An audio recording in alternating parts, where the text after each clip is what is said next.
BKKBN DIY mempersembahkan video pembelajaran berjudul Mekanisme Operasional Lini Lapangan dan Pengelolaan Institusi Masyarakat Pedesaan atau Perkotaan.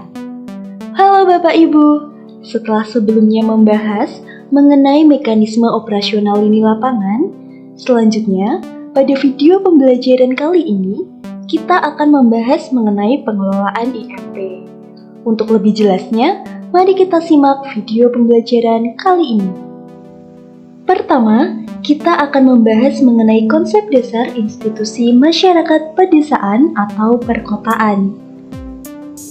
IMP atau Institusi Masyarakat Pedesaan atau Perkotaan adalah wadah masyarakat yang berperan serta dalam pengelolaan program Bangga Kencana di tingkat desa atau kelurahan, dusun atau RW, dan RT ke bawah, yang secara nasional disebut Pembantu Pembina Keluarga Berencana Desa, Sub-Pembantu Pembina Keluarga Berencana Desa, dan Kelompok Keluarga Berencana. Pembantu Pembina Keluarga Berencana Desa adalah seorang atau beberapa kader yang secara sukarela berperan aktif melaksanakan dan mengelola program Bangga Kencana di tingkat desa atau kelurahan. Sedangkan Sub-Pembantu Pembina Keluarga Berencana Desa adalah seorang atau beberapa kader dalam wadah organisasi yang secara sukarela berperan aktif melaksanakan dan mengelola program Bangga Kencana di tingkat dusun atau rukun warga. IMP bertujuan untuk meningkatkan kepedulian dan peran serta institusi masyarakat untuk menjadi pengelola dan pelaksana program Bangga Kencana yang dinamis dan mandiri. Selanjutnya, ada 6 peran bakti IMP, yaitu yang pertama, pengorganisasian, yang kedua, pertemuan, yang ketiga, KIE dan konseling, yang keempat, pencatatan, pendataan, dan pemetaan sasaran, yang kelima, pelayanan kegiatan, serta yang keenam, kemandirian. Ada 3 alasan utama mengapa PPKBD, Sub-PPKBD harus tetap eksis di lapangan dan senantiasa mengikuti perkembangan paradigma program Bangga Kencana. Antara lain, yang pertama, kader PPKBD, Sub-PPKBD yang terdiri dari koordinator dan Sub-PPKBD serta kelompok KB atau KS. Selama ini, memiliki peran yang sangat besar dalam mendukung suksesnya program Bangga Kencana.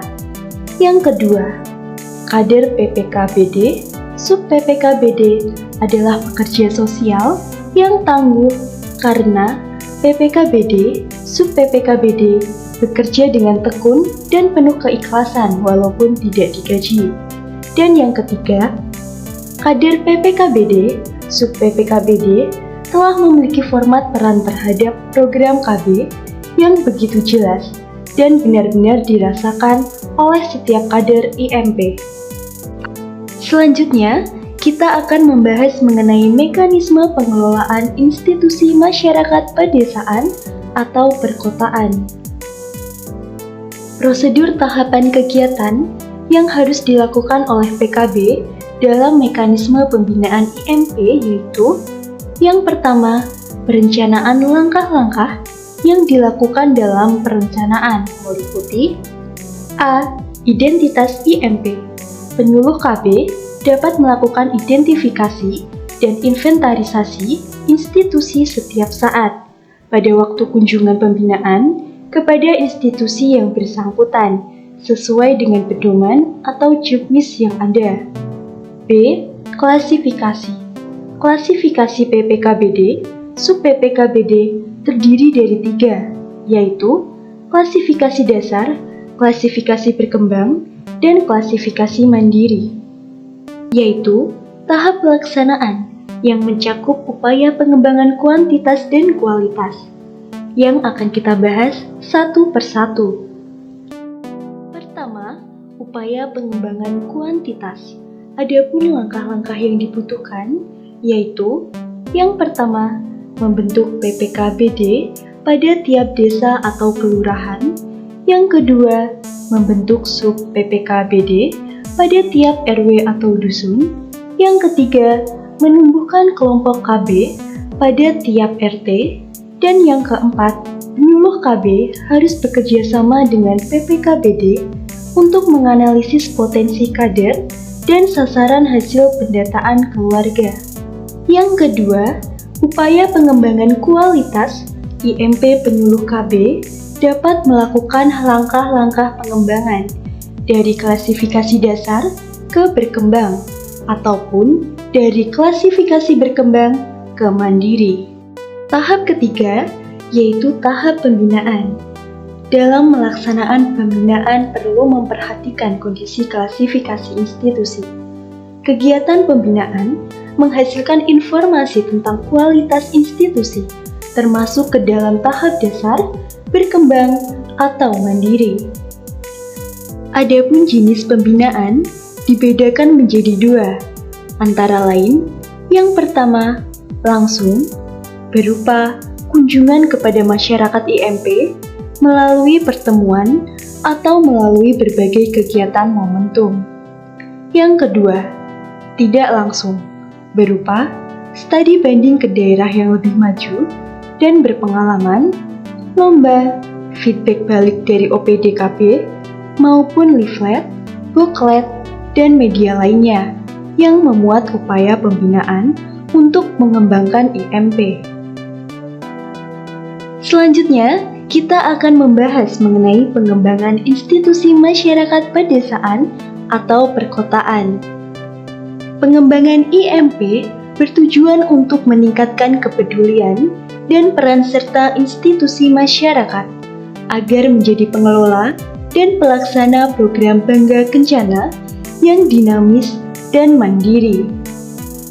Kegiatan yang dapat dilakukan yaitu pengembangan IMP, pemetaan dan pendataan IMP, serta pengembangan kelompok kegiatan dan kelompok kerja teknis yang akan kita bahas satu persatu. Yang pertama, pengembangan IMP. Adapun pokok-pokok pelaksanaan pengembangan IMP meliputi yang pertama, pengembangan struktur berkaitan dengan aspek kuantitas yang ditandai dengan dikembangkannya IMP yang sesuai dengan kondisi wilayah dan cakupan sasaran.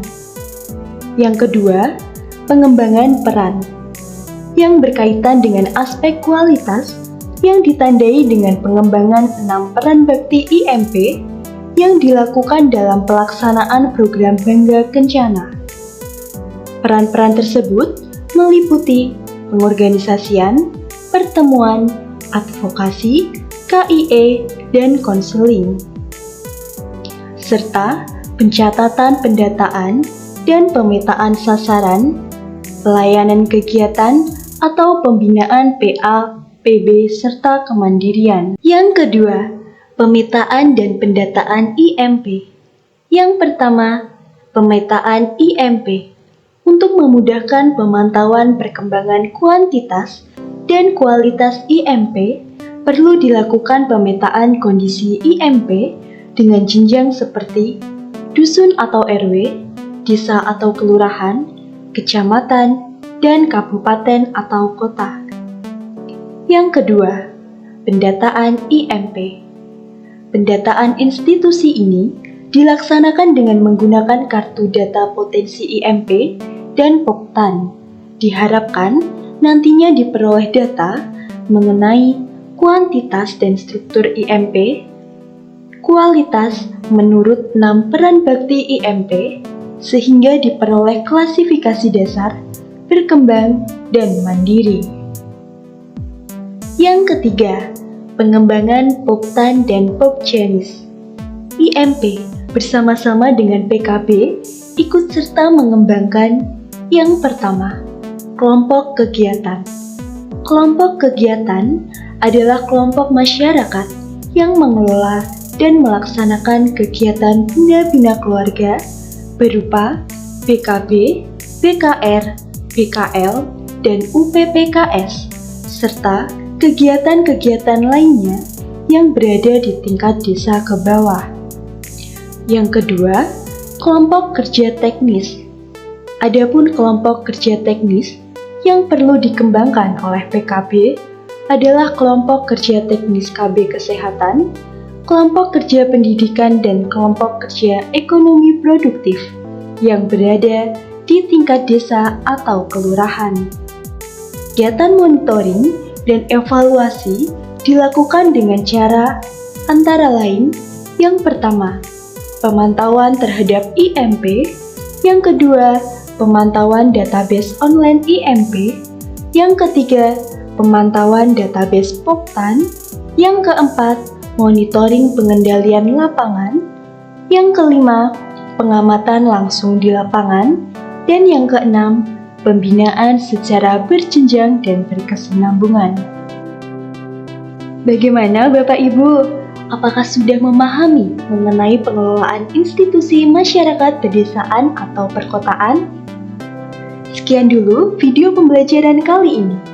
Selamat belajar dan sampai jumpa di video-video pembelajaran selanjutnya.